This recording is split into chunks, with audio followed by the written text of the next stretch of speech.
Boleh.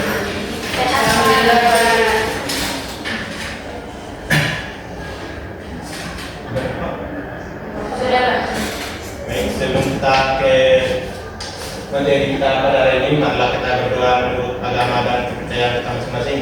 Berdoa dimulai.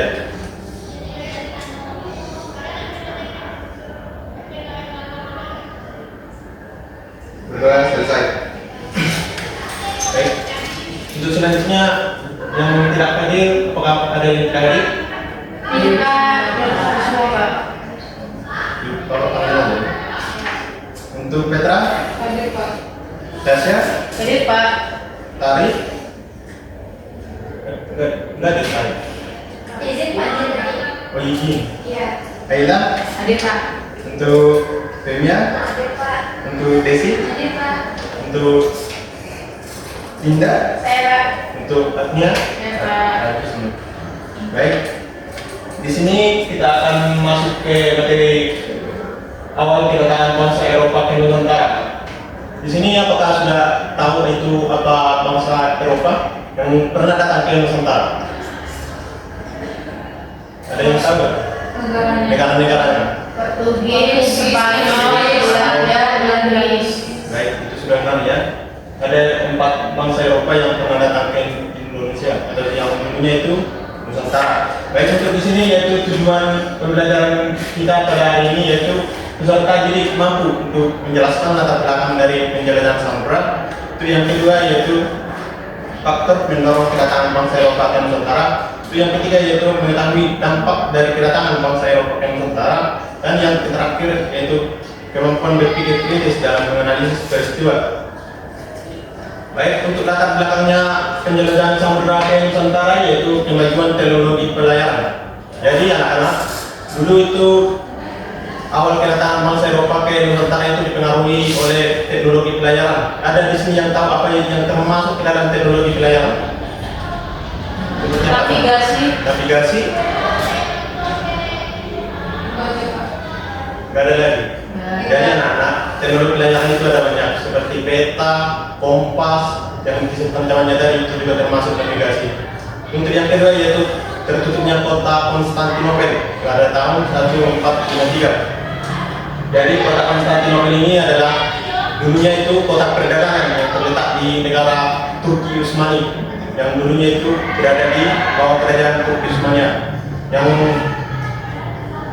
jatuh kepada tangan kerajaan Turki Utsmania yang tidak memperbolehkan bangsa Eropa lagi datang ke situ untuk berdagang, yang dulunya itu merupakan sumber penghasil rempah-rempah atau sumber perdagangan rempah-rempah. Untuk yang terakhir ini yaitu motivasi kunci atau disebut gold, glory, dan gospel. Apa itu gold, glory, dan gospel? Ada yang tahu?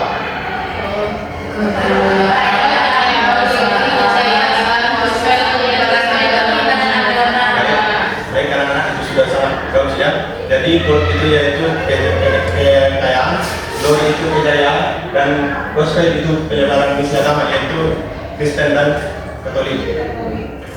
Untuk masuknya bangsa Eropa ke Nusantara itu ada 4 tahap ya. Untuk yang pertama itu tahap pertama yang dimasuki oleh negara Portugis, yaitu tepatnya pada tahun 1911. Yaitu pertama kali singgah di Malaka, yang dulunya itu merupakan selat pelayaran untuk jalur perdagangan dunia. Untuk yang kedua yaitu negara Spanyol yang masuk pada tahun 1521, yang masuk pertama kali ke Timur atau Indonesia bagian timur sekarang.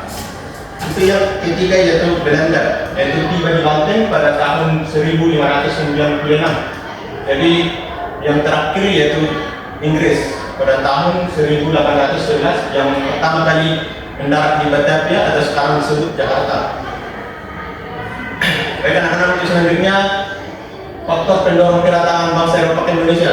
Jadi Portugis, Spanyol, Belanda, dan Inggris itu datang ke Indonesia itu tidak lain alasan motivasi ekonomi untuk memperoleh rempah. Mereka membawa toko pelayaran, butik pelayaran masing-masing serta berusaha menguasai jalur perdagangan rempah-rempah. Jadi intinya di sini bangsa Eropa itu datang ke Indonesia tidak lain dengan alasan ekonomi, yaitu untuk memperoleh rempah-rempah yang merupakan bahwasanya Nusantara ini adalah negara penghasil rempah-rempah yang sangat sukai oleh bangsa Eropa. Untuk dampak awal kedatangan bangsa Eropa itu, yang pertama monopoli perdagangan rempah-rempah. Jadi monopoli perdagangan rempah-rempah itu adalah menguasai pasar rempah-rempah dan tidak memperbolehkan perusahaan asing untuk memasuki pasar tersebut seperti EIC atau perusahaan Inggris, perusahaan perdagangan Inggris. Apa tahu ada yang di sini kepanjangan EIC? Tidak. Jadi kepanjangan EIC itu adalah East India Company. Untuk yang kedua yaitu pengaruh pada kekuatan dan aliansi lokal baru. Jadi bangsa Eropa itu tidak hanya berpengaruh pada monopoli atau menguasai perjalanan, mereka juga memasuki pemerintahan atau yang dulunya bahwasanya Nusantara itu adalah kerajaan. Mereka mengadu domba atau politik aliansi politik divide et impera dan juga mempengaruhi kerajaan-kerajaan lokal. Itu yang ketiga yaitu sistem tanam paksa dan kerja rudi yang diterapkan. Apa saja itu contoh kerja paksa yang anak-anak tahu? Contoh-contoh kerja paksa.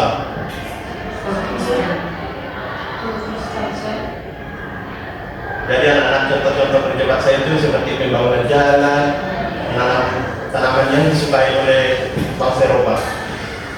Untuk yang terakhir yaitu pengaruh pada agama dan budaya. Jadi bangsa Eropa tidak hanya berpengaruh pada monopoli perdagangan, kekuasaan dan juga mereka juga berperan terhadap penyebaran agama Kristen di Indonesia dan juga budaya. Jadi di sini ada tugas kalian yaitu menganalisis peristiwa. Di sini bisa dibagi dua kelompok saja. Untuk kelompok pertama, bagaimana pembagian kelompoknya? Langsung saja. 4 orang kelompok pertama, 3 orang kelompok kedua.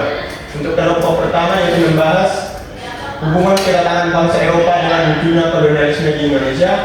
Untuk yang kelompok kedua yaitu bagaimana interaksi awal berkembangnya menjadi penguasaan politik dan ekonomi yang terjadi berabad-abad. Apakah paham anak? Masih? Kalau ada yang mau ditanyakan boleh.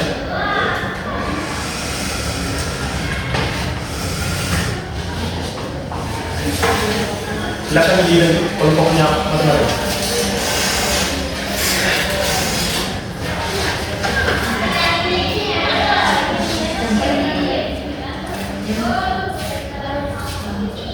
Untuk kelompok yang pertama yang di atas, kelompok kedua yang di bawah.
Silakan kerjaan.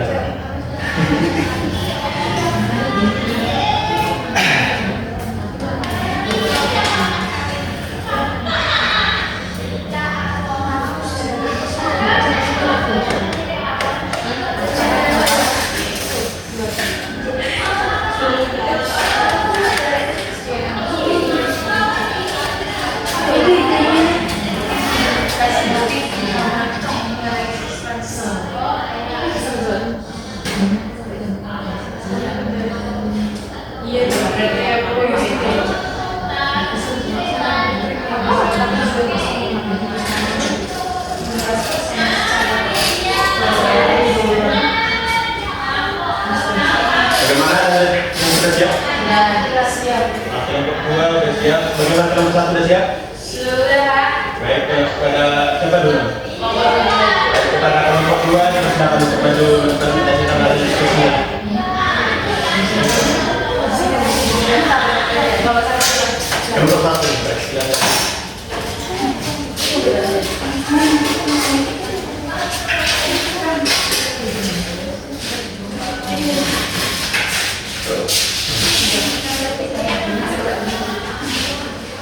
Langsung Pak. Langsung. Baik, kami dari kelompok 2. Baik, kami dari kelompok 2 akan memberikan hasil diskusi kami tentang hubungan sebab akibat bagaimana interaksi awal berkembang menjadi penguasa politik ekonomi yang terjadi berabad-abad yang akan disampaikan oleh Desi. Pada Desi, silakan. Baiklah, interaksi awal antara bangsa Eropa dan wilayah Nusantara yang bermula dari perdagangan rempah-rempah secara besar berubah menjadi kekuasaan politik dan ekonomi karena adanya persaingan dagang, kebutuhan mengamankan jalur perdagangan serta lemahnya posisi kerajaan lokal dalam menghadapi teknologi dan militer Eropa. Upaya bangsa Eropa untuk menguasai harga, produksi, dan distribusi rempah mendorong mereka mendirikan benteng, memaksa perjanjian monopoli, hingga ikut campur dalam politik internal kerajaan. Kondisi ini akhirnya berkembang menjadi kolonialisme baru, di mana bangsa Eropa mengendalikan pemerintahan, ekonomi, dan sumber daya di Nusantara selama berabad. Sekian, terima kasih. Baik, itulah dari hasil diskusi kami. Saya kalikan ke Pak Roni. Baik, sudah sangat komprehensif penjelasannya pada kelompok 2 silakan duduk. Berikan hapus untuk kelompok 2. Baik, selanjutnya yang kelompok pertama silakan lanjut.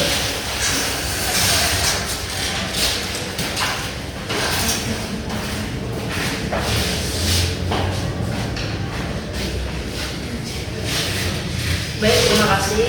Saya sampaikan kepada Bapak. Kami di sini akan mempresentasikan hasil diskusi kami mengenai tujuan motif bangsa Eropa datang ke Nusantara.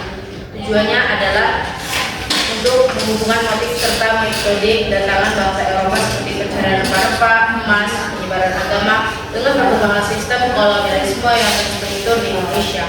Untuk mencapai tujuan pembelajaran ini, ada beberapa kemampuan spesifik yang diharapkan dikuasai oleh siswa. Yang pertama, memahami latar belakang. Siswa harus mampu menjelaskan faktor-faktor internal di Eropa seperti revolusi industri dan jatuhnya Konstantinopel yang mendorong pembelajaran seni.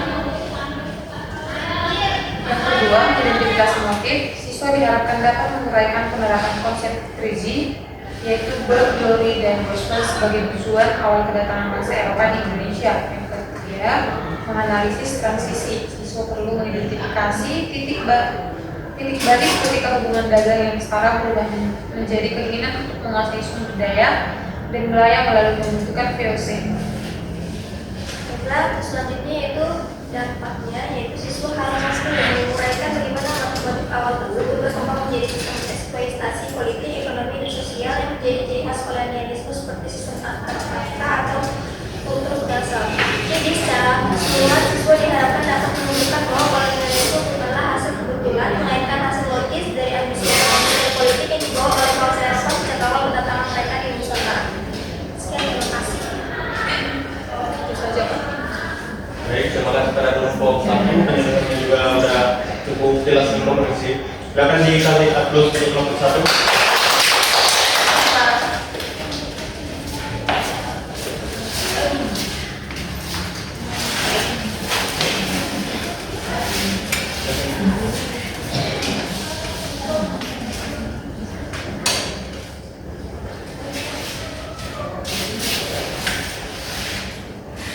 Jadi latar belakang perjalanan sampai itu ada 3 faktor, yaitu kemajuan teknologi pelayaran, terbentuknya kota Konstantinopel pada tahun 1453, dan motivasi Grigi atau Gold, Glory, dan Gospel.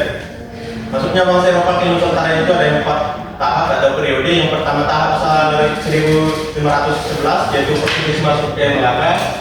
Tahap kedua yaitu tahun 1521, yaitu Spanyol masuknya di Lore, dan tahun 1598 Belanda tiba di Banten, dan yang terakhir yaitu masuknya Inggris ke Batavia pada tahun 1811. Faktor pendorong bangsa Eropa datang ke Indonesia itu tidak lain alasan ekonomi untuk perdagangan dan rempah. Dan yang terakhir yaitu dampak dari kedatangan bangsa Eropa ke Indonesia, yaitu monopoli perdagangan rempah, pengaruh pada kekuasaan dan aliansi lokal. Di tentang pelaksanaan kerja Rodi diterapkan. Dan yang terakhir yaitu pengaruh pada agama dan budaya. Dari anak-anak, sekian pertemuan kita pada hari ini. Kiranya ilmu yang hari ini Bapak sampaikan kepada kalian bermanfaat buat hari ini maupun masa depan kalian. Yang lebih cerah lagi, saya akhiri, marilah kita berdoa menurut agama dan kepercayaan kita masing-masing. Berdoa dimulai.